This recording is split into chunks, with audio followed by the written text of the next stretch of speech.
you for taking the time to join us this afternoon for our latest installment of the Havey Institute for Global Health seminar series, as I mentioned. Our speaker today is Babatunde Olowokure, who holds degrees as MD, MPH, PhD, and MBA. Please take a moment to follow us on LinkedIn and Facebook, as well as Blue Sky and Instagram at hashtag FSM Global Health. In addition, we welcome you to become an Institute member to receive access to specialized resources and services that support research infrastructure.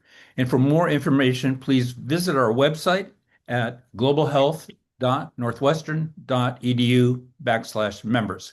To sign up as a member takes really as little as 1 to 2 minutes. The Havey Institute for Global Health is thrilled to host our fellow City of Chicago Global Health colleague and researcher, Babatunde Olowokure, as today's seminar speaker.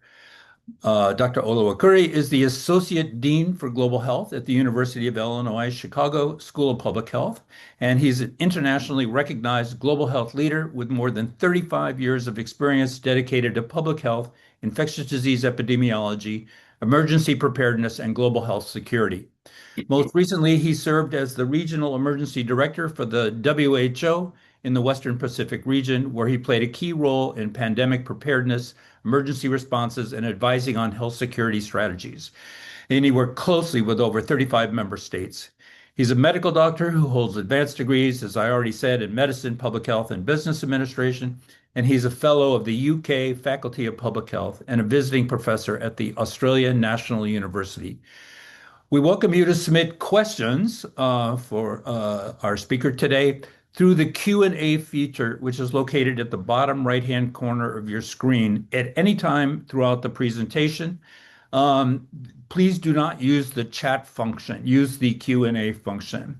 The Q&A session will be led by the Administrative Director of the Institute, Kate Klein. And now, Dr. Olowokure, I turn it over to you. Thank you very much for joining us today.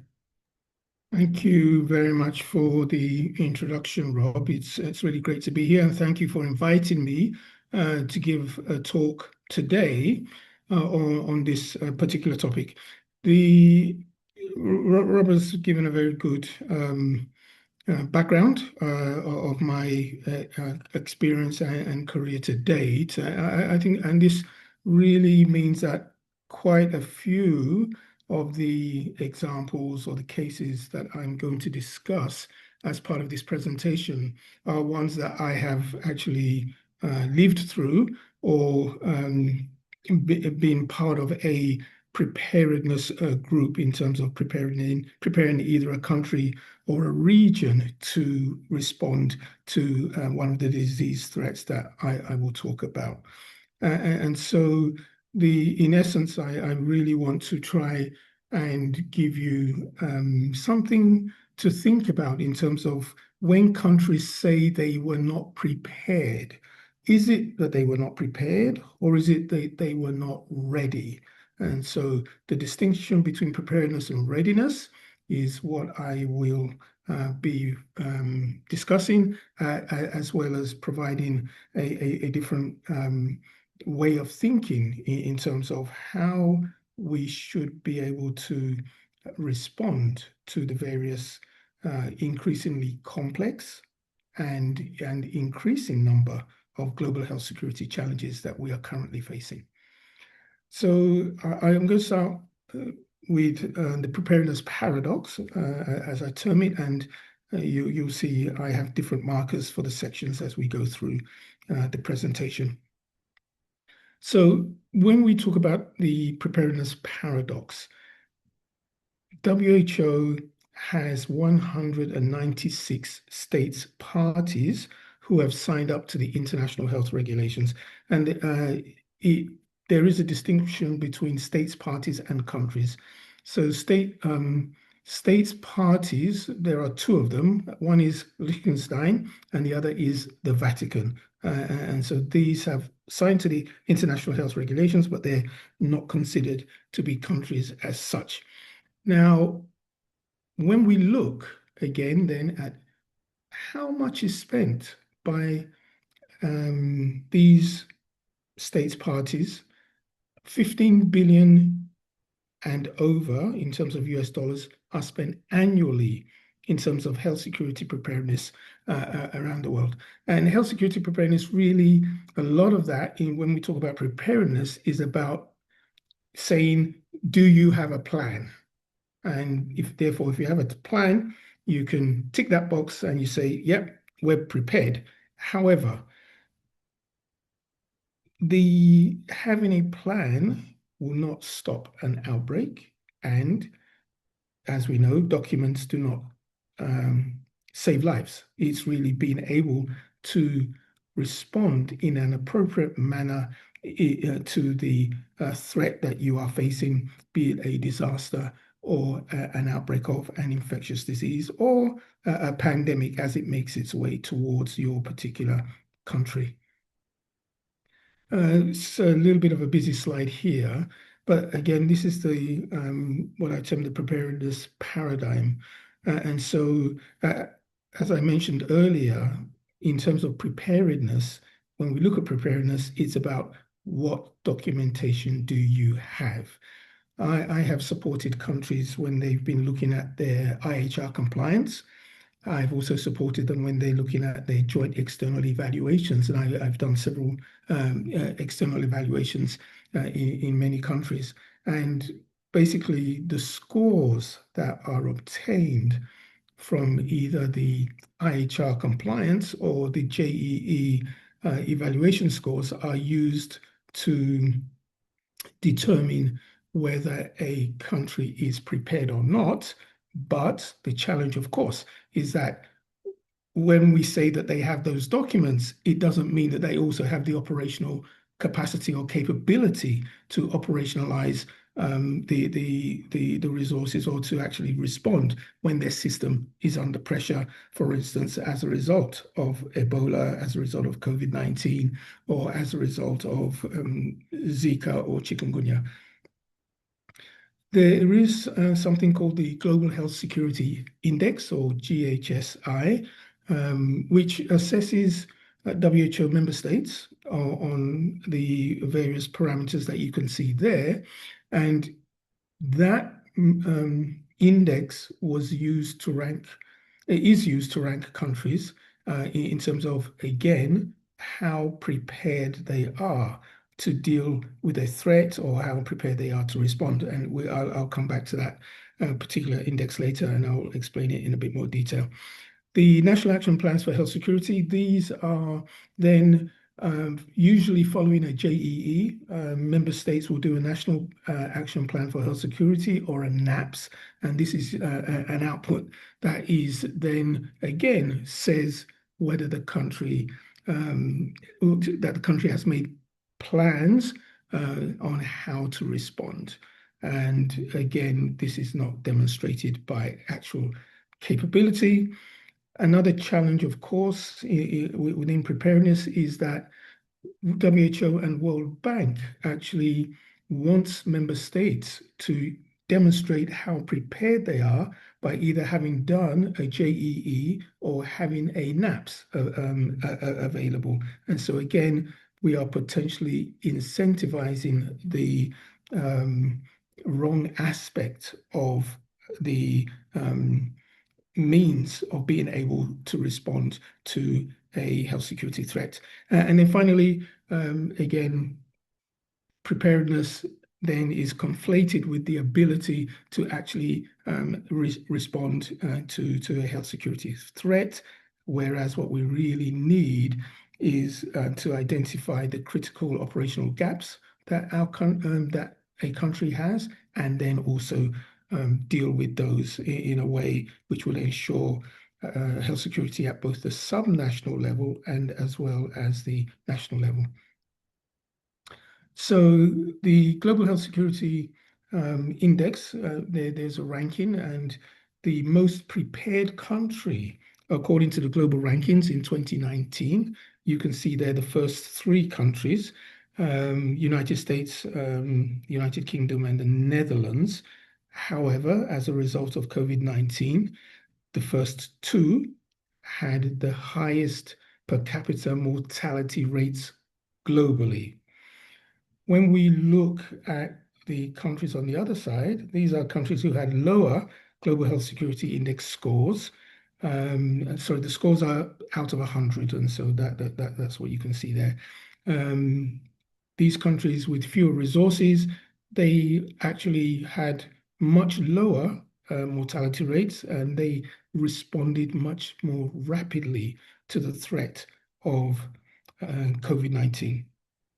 And so what we see is that the Global Health Security Index did measure preparedness, but it did not measure readiness.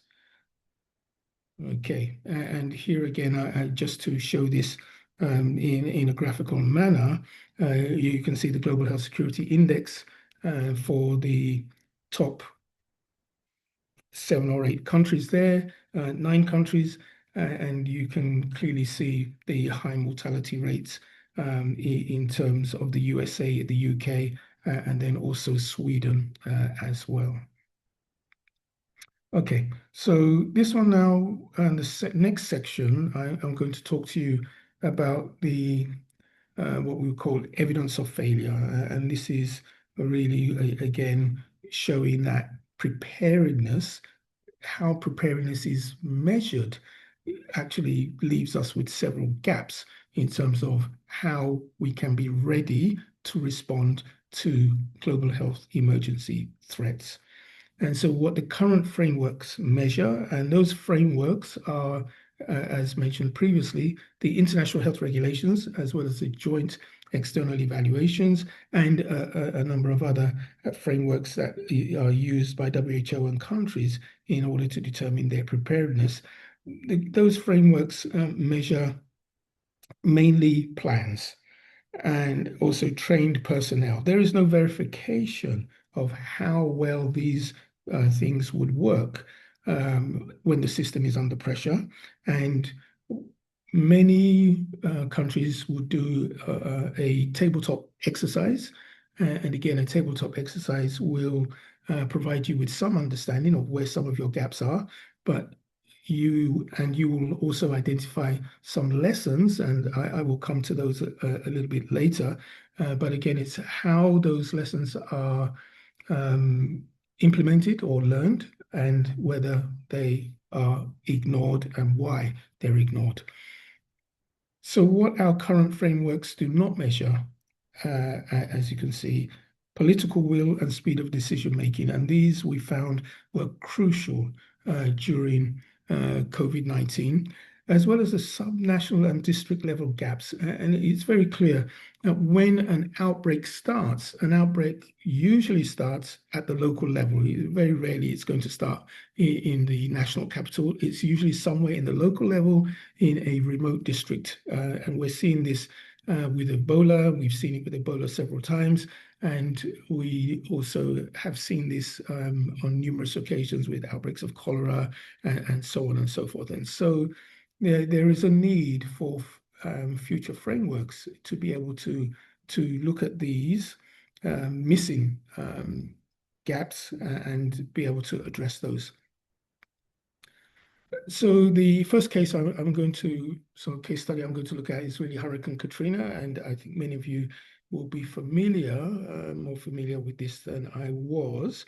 At the time, I was working with WHO headquarters, and we did offer our support in terms of sending out teams to deploy to support the US in its time of need, but we were but were basically told no, and that the USA could manage. Eventually, the USA did accept help from others, but I think, as we can see here, there were plans, but the system itself was not functional in terms of being able to support what was required in terms of response. There was a lack of coordination in terms of providing the response with the many agencies that were involved. And there was also a delay in terms of declaring the emergency and asking people to evacuate. And so evacuation was quite delayed. And this, again, I understand, had some political connotations, and as we will see later on, I think politics plays a big part in how responses are handled. And so this is the approximate number of deaths and also the amount of damage that was caused, estimated to be $170 billion at this time. Now, the next case is Ebola in West Africa, and this is 2014, 2016, not the current outbreak, which, as you know, is in Congo and Uganda, Kenya. So again, capacity was existed, but the connections did not. And so this was a real challenge, particularly in terms of community trust and resistance to burial teams. And when we talk about the 2026 Ebola outbreak, which is currently ongoing and has been declared a public health emergency of international concern, we are seeing some similarities in terms of the challenges that are being faced.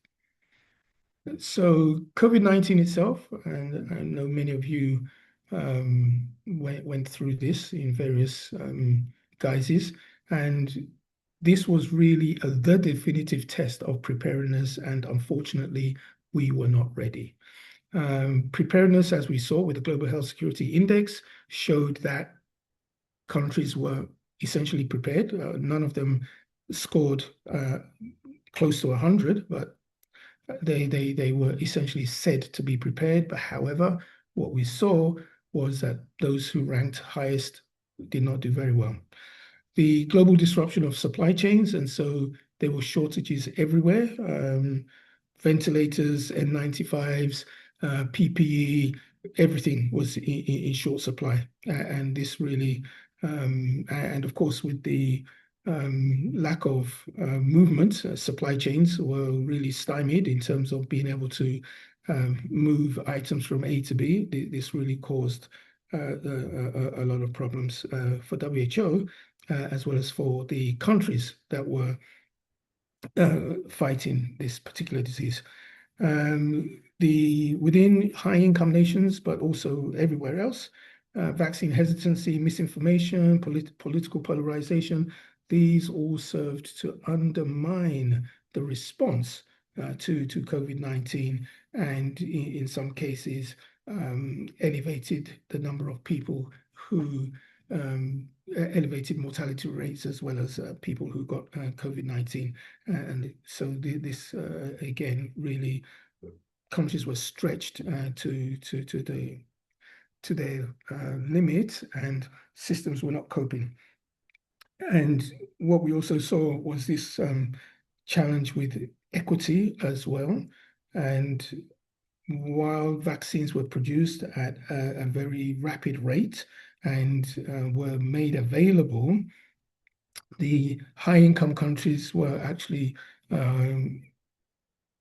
hoarding vaccines and delaying their distribution to low and middle income countries. In one particular country which I was responsible for during COVID-19, that country had bought up a lot of vaccine for its population. However, because of vaccine hesitancy and various other factors, there was a lack of uptake. And then they wanted to release it then, or to share it with other member states within the region. But because it then only had a 6 months expiry, the countries refused to take it because they need more time than that in order to ensure that the vaccine is working properly and it can go through their customs. And of course, the supply chains were delaying movement of goods and so on. And so therefore, a lot of vaccines were wasted initially because of that. And I think we saw again during this COVID-19 period, WHO's authority was challenged. There was a lot of geopolitics which was going on between the major powers. and this really disrupted the coordination efforts that WHO was trying to implement at the time. We clearly should also remember that COVID-19 has not disappeared. It's still circulating, and we have to remain vigilant for COVID-19 itself, as well as for the emergence of other threats. And we've recently seen hantavirus on a cruise ship. It reminded me very much of when we had COVID-19 on cruise ships, and those cruise ships, together with their passengers, were going from one port to another to try and dock. Eventually, Spain was able to permit the cruise ship to dock for the hantavirus outbreak that was on board, and those passengers have disembarked. However, what we should recall is that even 2 years ago, above average case counts of hantavirus was seen in Argentina and Chile, and also in relation to the hantavirus outbreak on the cruise ship, passengers clearly had hantavirus or had contact with the hantavirus before they boarded the cruise ship. So again, this tells us that we need to maintain our awareness. The Ebola outbreak in 2024 in North Kivu and South Kivu again showed that security instability is a threat to global health security. And so therefore, we need to really be looking at how we can support those countries where there is security instability in order to permit vaccinations to occur. I think with Ebola, difficult, but we've done this for polio and measles, where we try to get ceasefires and we send people in to vaccinate children. And again, the final part of this slide is really about how we deal with climate change and how that is now increasing the range of arboviruses and other tick-borne diseases. And we will see this continuing as the climate changes. Europe has, I think, now got dengue is being reported in Europe. And so again, this human-animal environment plant interface is something that we really need to build into future plans regarding health emergency preparedness. Okay, this is current Ebola 2026. As you can see, as of the 1st of June, and the situation is very dynamic and changing all the time. 48 confirmed cases in DRC and 15 confirmed cases and one confirmed death in Uganda. We know that one way of trying to keep this out of the United States has been a proposal to establish a center in Kenya for American citizens for before they come to the US. And I leave you to think about what those implications are. Currently, we have, again, you will see here, RCCE failure, that is risk communication and community engagement failure. The Ebola burial rights, again, this is a major bone of contention, and this has been something, if you recall, was in the previous slide, 2014 Ebola, again, a very, very similar situation in West Africa.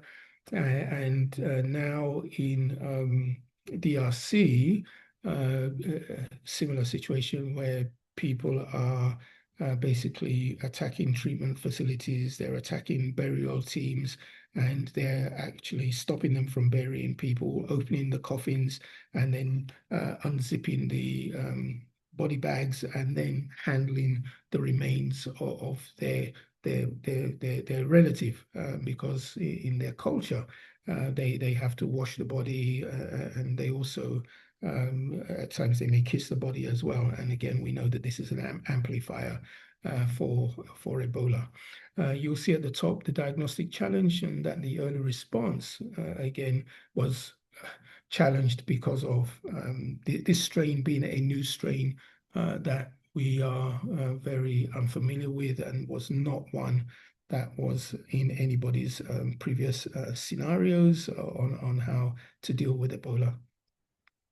Okay, so the next section I'm going to talk here about some structural fault lines, and I've already mentioned about subnational challenges, and if we do not strengthen our systems for health security at the subnational level, we will always be chasing our tail, so to speak.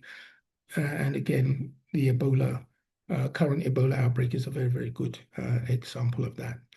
What we do know is that the last mile is where outbreaks begin and where response systems are usually the least ready to respond.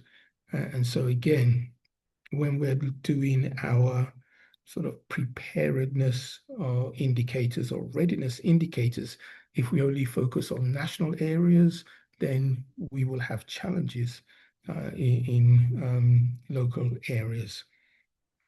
There is a community health worker shortfall, as you can see, 18 million health worker deficit predicted by 2030.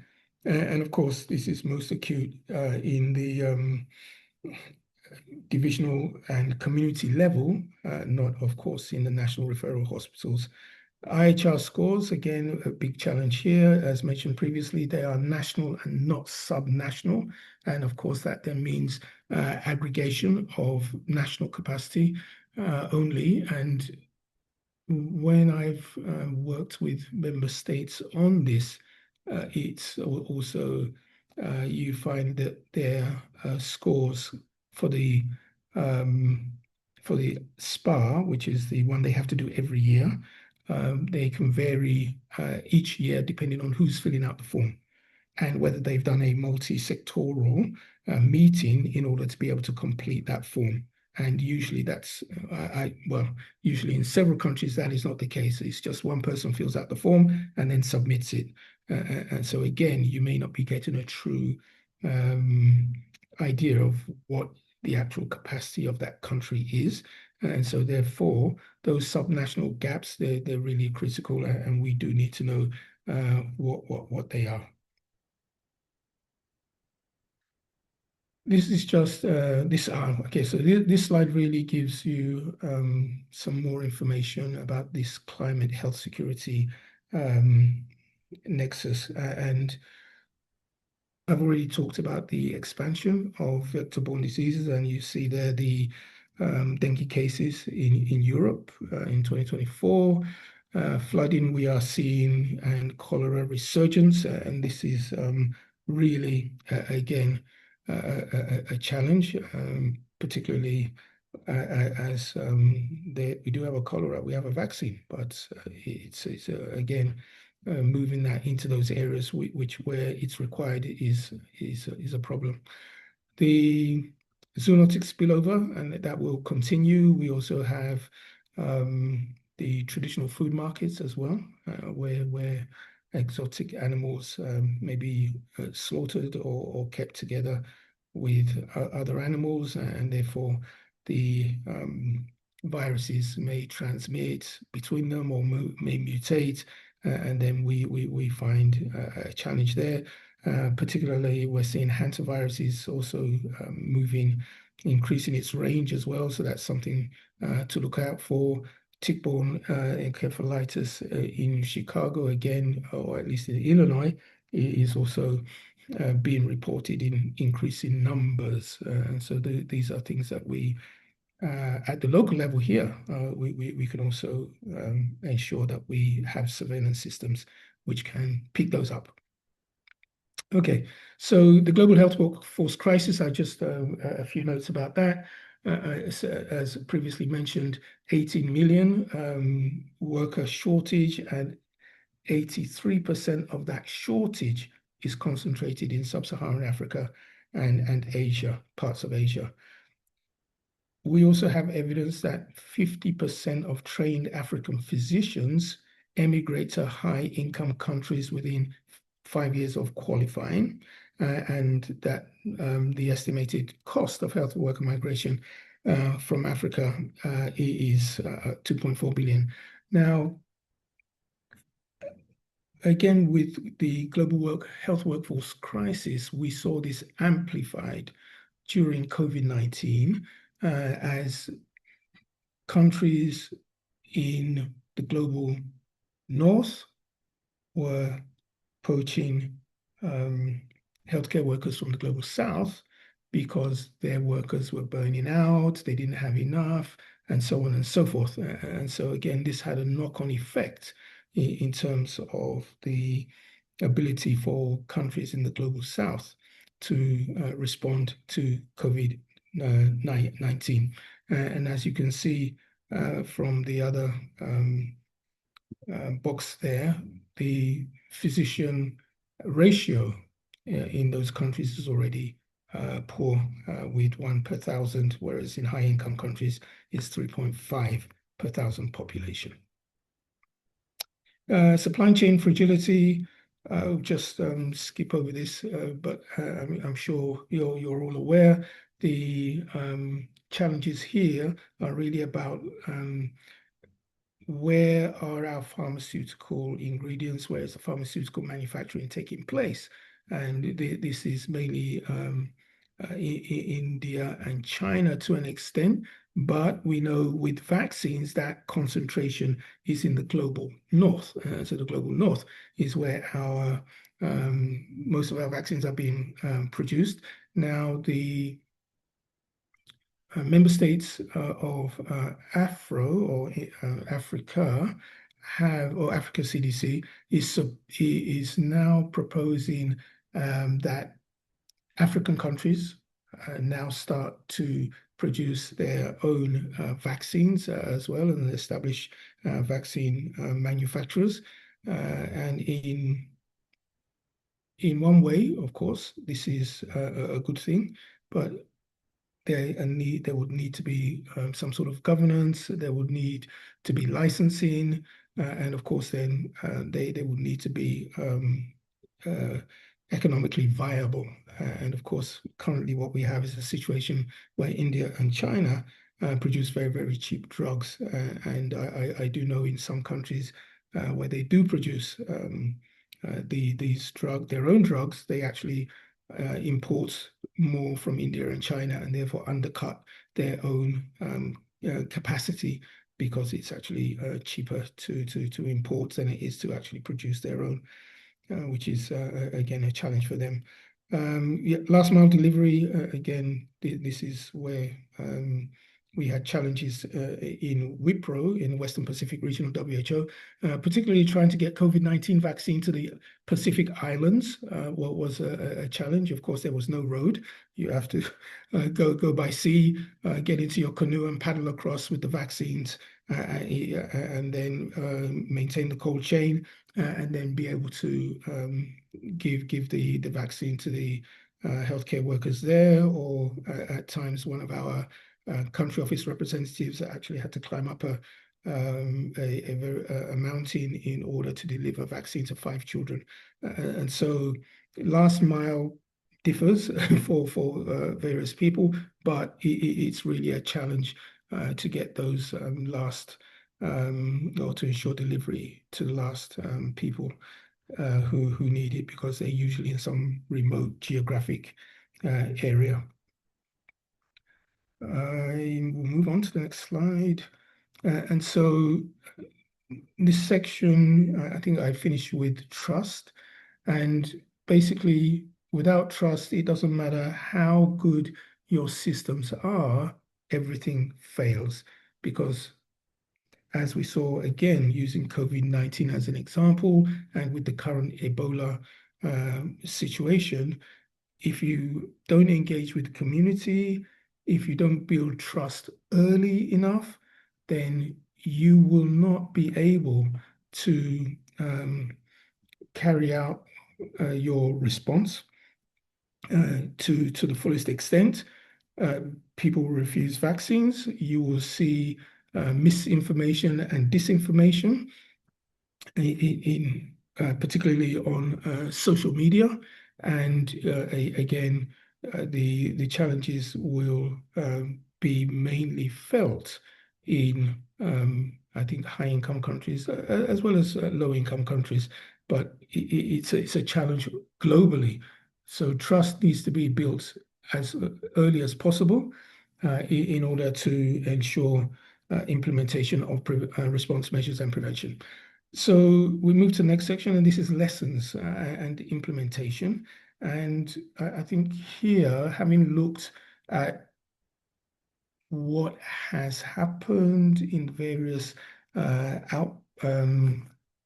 global health emergencies, it provides us with an opportunity to look at lessons. And I've used this as a lessons identified, lessons learned, and lessons ignored. And this particular slide pertains to pandemics and outbreaks of infectious diseases. We start in 2003, but if we go to 2019, when SARS-CoV-2 first emerged, and as we've also again seen with Ebola in 2026, a lot of the lessons identified, and I use identified advisedly, are very similar. So we have consistent lessons identified, but they're not translated into action. And if they're not translated into action, then this means we have a gap. And so those lessons learned, those lessons identified usually lead to commitments. And you will see this if you're familiar with the World Health Assembly and how it operates. They would normally have resolutions which would commit countries to doing better next time based on the lessons identified or lessons learned. And we've seen this recently with the pandemic agreement and also with the changes to the IHR. Then again, there are commitments for financing as well as revising the national action plans for health security. But what is the actual reality? But when we look at the reality, despite all the rhetoric, what we have is fewer than 50% of countries meets the minimum IHR core capacity requirements, and those requirements relate to having capacity for surveillance, capacity for verification. So if you identify an event, you need to be able to identify it and check that it's a real event. So you need to have good surveillance systems in place. You need to have people who can operate those surveillance systems and carry out a response. You need to then be able to report back to WHO on what you found and then ensure the health and well-being of the global community. Now, again, when we look at the WHO budget, and so WHO budget, 80% is when we say earmarked, that means the budget is already fixed for certain programs. And these are usually as a result of what WHO calls these voluntary contributions. So the voluntary contributions are usually given by donors, and the donors will say, this is what we want you to spend the money on, and nothing else. And so that again provides a challenge because there's lack of flexibility, particularly if WHO needs to respond to a particular event. The pandemic fund, which I previously worked at as a consultant, they raised approximately 2 billion in funding for pandemic preparedness, but this is against an estimated need of 10 or more than 10 billion. And so again, pandemic preparedness, readiness, and response is underfunded. And again, another challenge here is the stockpiling. And so there is no binding mechanism or international framework for stockpiling. When I was in the Western Pacific region, we actually had a stockpile of um, medical countermeasures, such as we stockpiled PPE, we had stockpiles of masks, we had ventilators, and so on and so forth. Of course, those were rapidly depleted as COVID-19 expanded, and replenishment was a challenge. But after the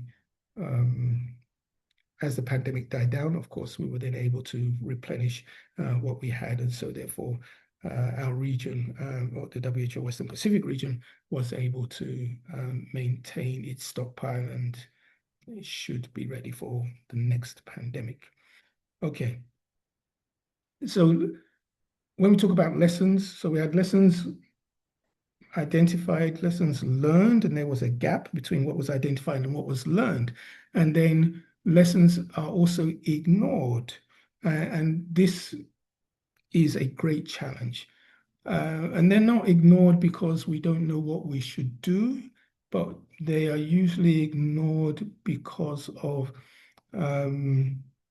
other reasons. And these may be financial, they may be political, and again, they may also be media driven.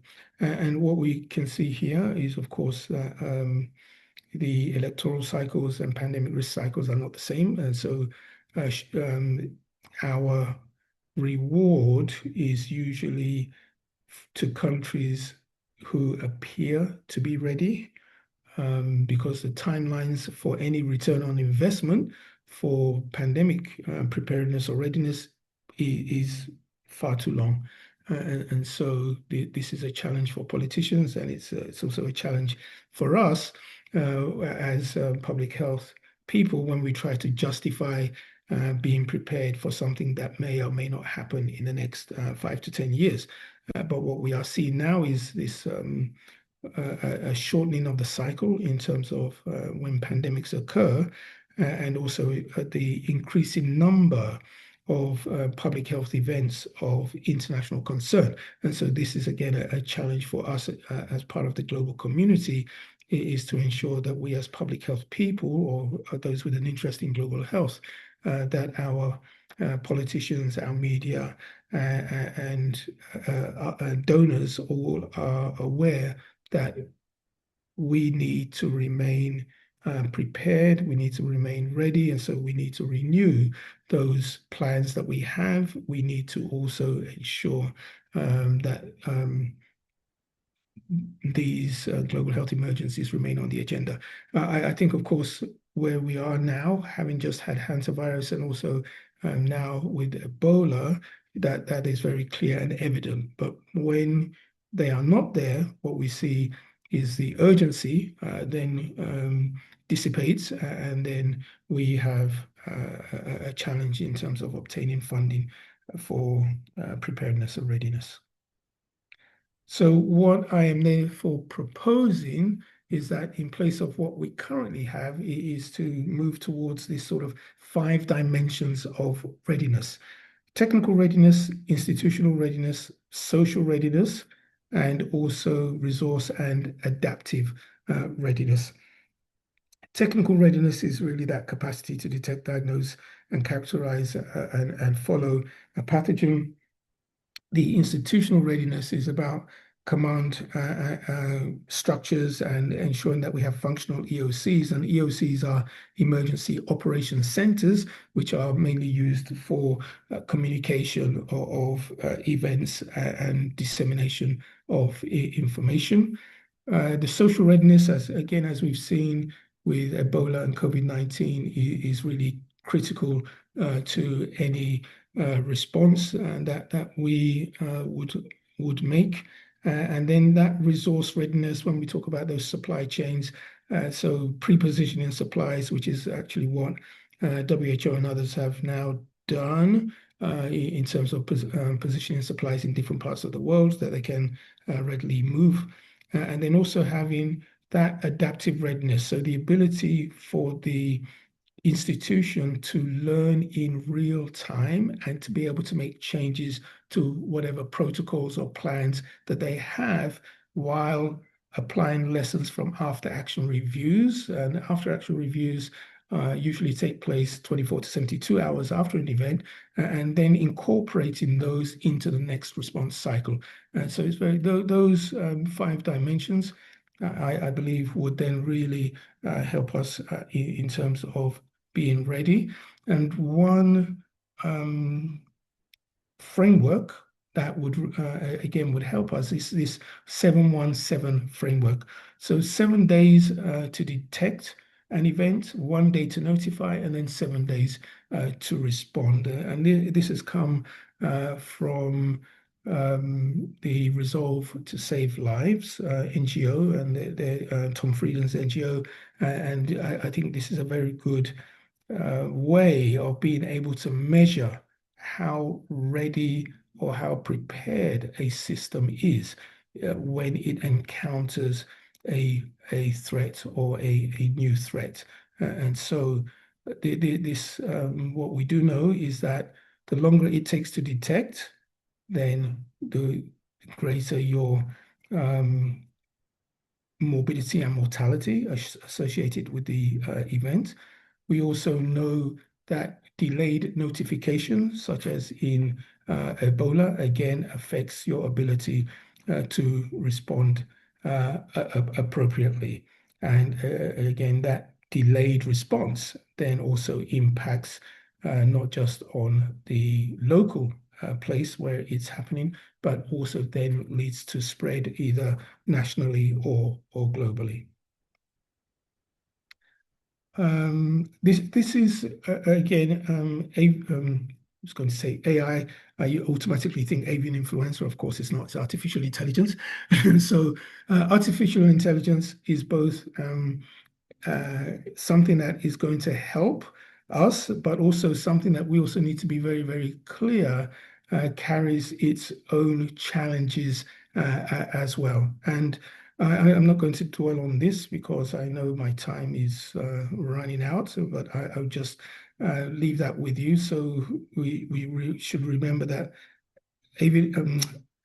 artificial intelligence is both something which is good and powerful, but it does require a lot of governance and monitoring in terms of equity. So preparedness versus readiness, I think you've got the message.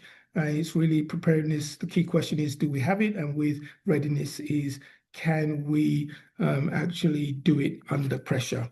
And so again, very, very important for us to remember that distinction. Geopolitical moment, and this is really about the US and its withdrawal from WHO and how much money was lost to WHO, creating a big gap there, 18%. And of course, our health security architecture is quite fragile at this time.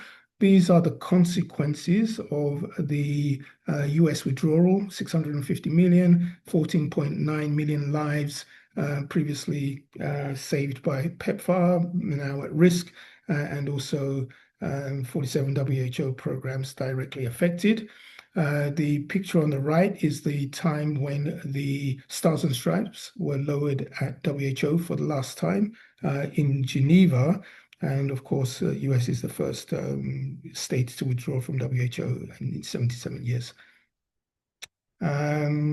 This I'm not going to go through, but it just really is saying the case for WHO and how important WHO is to global health.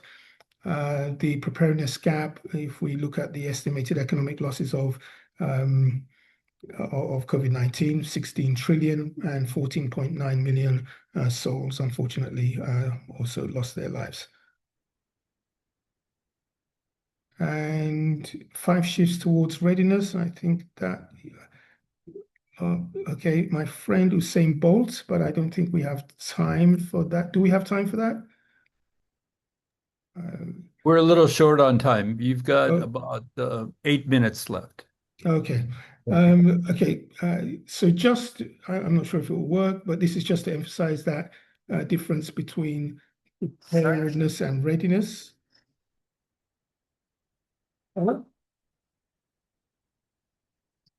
that's not what I meant to do.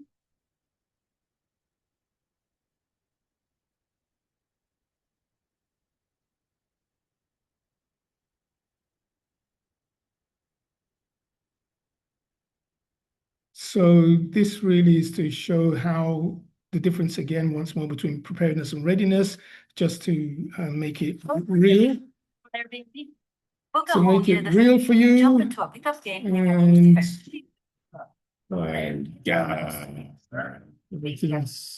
Yeah, just to make it real for you. And so I think that is the end of my presentation. Thank you very much. I'll leave it on the key takeaways. Over to you, Kate. Thank you, Prof. Babatunde. That was really incredible job. Thank you. I think I'm seeing a lot of love from the audience as well. Particularly timely in this moment as we're continuing to watch what will happen with hantavirus, but also, of course, the evolving Ebola outbreak in Uganda and the DRC. So I'm going to moderate the questions and answers. I had seen a hand raised, but I would ask that you put your question into the Q&A feature. And we have a few moments for questions. I have many questions, but I will, of course, give the floor to our attendees. One of the questions put into the chat was, I think about the different factors other than preparedness that may have impacted COVID-19 mortality, particularly looking at the GHPI scores adjusted for different countries' specific demography. Do you have a comment on that one? Yes, of course. I mean, when we look at, if we take the GHSI scores as they are, uh, we've seen that they are misleading. And so the person asking the question is quite right. There are other factors that really also need to be taken into account. And for me, the one that I found as a differentiator between those countries that did well and did not was the politics. So the politics of the country was really a differentiator. In the Western Pacific region, we had been working with those countries for many, many years when I was in WHO, and we built a very, very good relationship with them. And of course, they're next door to China. So whenever China is sniffing, they're all masking up immediately. You don't even need to ask them to put on their mask. They're straight away on, and then they ask the questions later, what's going on? So yes, definitely politics. Well, that actually brings me to a question that I had, and you went through very thoroughly all of the factors involved in this, conceptualization of preparedness, but then how that really translates into readiness. And I wonder if you could weight the different factors. How important are the softer factors? There's these ideas of trust and communications not just within communities, as you mentioned, with, public health messaging, but actually between countries and between preparedness organizations. How important are those elements when it comes to activating with a new public health emergency? That's a great question, and really, really, again, vitally important, because if you do not communicate in a timely manner and in an appropriate manner, if you do not then coordinate and collaborate as a result of those communications, then at national level and then globally, it creates a real challenge in terms of having a joined up response to whatever threat it is that you are facing. And this again is the role of WHO. So WHO plays that role in terms of communicating with the member states, Of course, it also communicates with the media as well, and so it tries to give information so that most people are on the same page. Well, at least most people have the same information at the same time. They may not be on the same page, but at least they have the information. And then, of course, what they do with that information is another discussion entirely. Sure, sure. And then, waiting for other questions to be put in the chat if there are any. But, the withdrawal of the US from the WHO was certainly a huge blow. But how prepared was the WHO for that eventuality or that possible scenario? And what do you think the future of WHO looks like in the next 5 years? Mm, that's not such a nice question. I'm Not such a nice question. hoping for an optimistic response. Okay. And a short one too, because we only have 1 minute left. Okay, that's fine. I will try and make it very short. As a manager, when I was in WHO, I was very wary of the over-reliance on the USA for funding for positions within my team. And I moved everybody off funding. I think there was only one or two people left by the time I left who were still on they were on US CDC money. But everybody else was off it because you cannot rely on a single partner or a single country for the majority of your funding. To me, that is basic management. However, that's a different story with WHO as a whole. And so WHO then, as a result of the withdrawal, had to then, they're now reforming. So they're cutting back on programs, they're cutting back on staff, they're trying to move people from Geneva, which is expensive, out to other parts of the world in order to carry out those functions that they were carrying out before. So they're trying their best, and they're still going, and it's still ongoing. That's an ongoing process in terms of the reform, but they need more reform. I'm sorry, I just have to say that. Thank you so much. Over to you, Rob. I think we're going to have to bring this to an end now. I want to thank you, Babatunde, for sharing your insight and expertise with us today. We were really so happy and privileged to have you with us. We look forward to continue to grow our Chicago global health community through impactful collaborations like today's seminar. Thank you also to our audience for joining us and for asking your thoughtful question. We invite you to join us at our next Institute for Global Health seminar entitled Global Neurology New Center Opportunities, taking place virtually on Zoom Wednesday, July 15th, which features Farah Mateen. She's chief of the Division of Multiple Sclerosis and Neuroimmunology and director of the new Center for Global Neurology here at the Havey Institute for Global Health. You can register via our newsletter, Planet Purple, and our social media places. Again, thank you all for joining us today, especially Dr. Olowokure. And a recording of the webinar will be available online and will be shared via our newsletter. And this concludes today's webinar. Enjoy the rest of your day. Thank you very much. Thank you.